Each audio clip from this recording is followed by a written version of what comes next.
In terms of the, I'll let Minister Dix talk about the announcement around sick leave. I think that's very good news, and I think that is something that will help all of us in terms of preventing infection in workplaces, and particularly important right now with this virus. I do also think we're continuing to advocate about the need, as we consider opening up our borders again, knowing what's happening in the United States, and to be frank, in particular in the United States, but also in other parts of the world.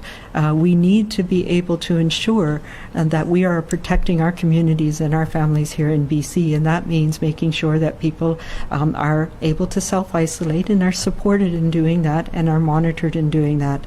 And we've seen that with our temporary foreign worker program, where we've had, we're up to over a dozen cases now of people who've come in under that program, where we have been accommodating them for 2 weeks before they go on to farms.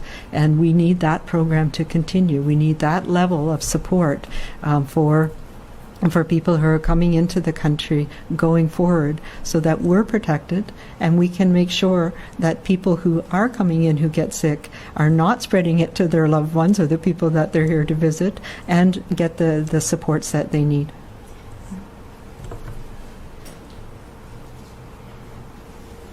I think there's one question that every single person who's dealing with this in the world agrees on, that people shouldn't go to work sick, and it's why British Columbia Premier Horgan has taken the lead at a national level in driving this issue, and we were very pleased that the Prime Minister's recognition of that this morning, and I think a recognition that included a discussion of Premier Horgan's role. I think that's important. I think ultimately one of the key ways on the very top of the list that we can control the spread of COVID-19 is not going to work sick, not going really anywhere sick, but staying home and getting well.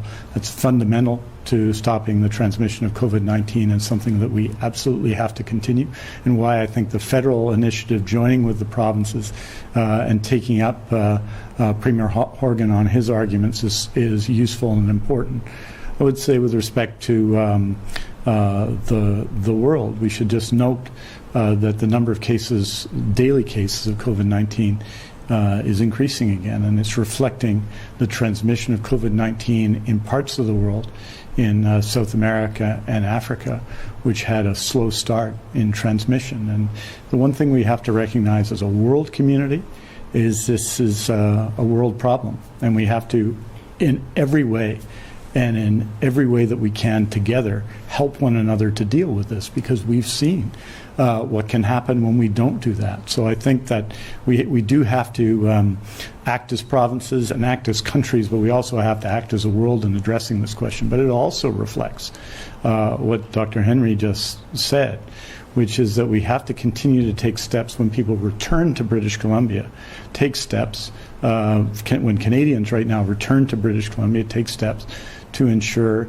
that the 14-day self-isolation period is enforced and in place and is supported for people. We have to continue to do that. Any role the federal government can do and can take to improve the system that we've established here in British Columbia, we would encourage, particularly with respect to temporary foreign workers.